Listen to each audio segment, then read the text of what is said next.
stop payment kan ti hi ni som le panga treasury hi akal le thei to lo ni chu financial management thiam zo thazo mi puyen tir tum tu te voin ye min thlen chin ni mi pui hiang han soi mai la an lo oi vak lo ataka sia bureaucrats ho hi an mang ang intellectual circle an mang ang em ani nimin lama treasury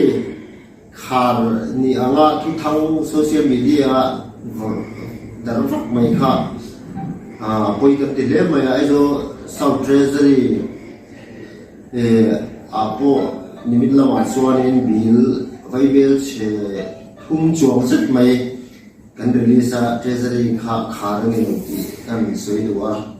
tin voi lama po hianin choma lama engma sak kan tal tir le to wa vai bel che engma sa kal le to wa chu bangin treasury hi pangain kal me kani treasury khar hi state sarkar na khar ko theni lo RBI na payment no ti to su atia chumi kan sung din mun na that lo ba ma rin ti to su ati ang si kha ni a tung da ya hian mi zom sarkar hian khati ang kha kan dong che lo ani chu ang treasury hi khar ni lo wa kal da pa ngi la kal da ni ti kha kan ta lo ni e nimin lama treasury khar anga thul thang kha poi he maya mi pui te kan chi ai pha te poi na sia ta a kha thu ti to lo to te na man shet chon pa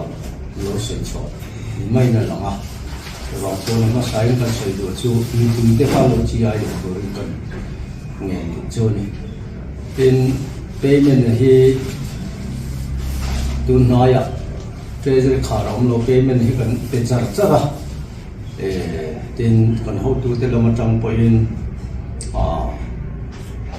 hati ang payment pelo tu ra fiat tir na eng makam nei lawa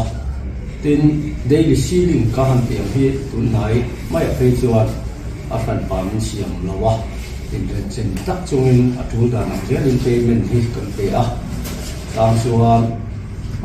anoi sa tel la han chuan ni te po kan nei ani min lama po noi sa chuang an chua ei roi lama te po tu zual kan pe mo renga tin tu nai ta ka phei chuan kan ho tu te phiat thiam na awangin payment kan pe tlem ni phei hi chuan khongai na ni tia tu ma kan man thin bil claim le senior zual treasury officer ra dir ngai na fellow treasury officer ne na an ai oin kan din sa pang ti changin noi som thum som li lai te po sang chuan ma po khan khan ni zeu zeu wa ma ro chu nge ma chen ka khang khat ti le thei lovin adil te po pe seng lo khan kan oma tu nai ri chuan khang khongai na ni kan han ti akha kar khata voi te hial han man te char kan nei ya bil senior le claim na noi nung thok te ta kha kan thanga chuan an lo mi lo te chang hi kan nei de photo ani to wa chuan kan sum din mun hi a tha thut lo na ma ai na zia mai mun chu wa ti thein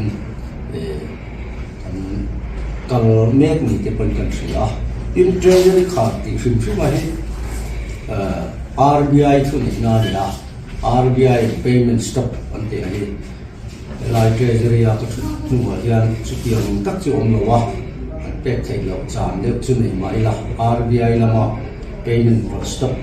treasury khar ang che hi la to ngai tun nai a po khan treasury khar hi om no ni ti kha chiang takin kan sai lu ani mi puite lo chi ai lo to rin kan me tu po kan kha thil fiat so par mai mo viral par mai ani ti kha ro fe to rin te kan me tu ni lo me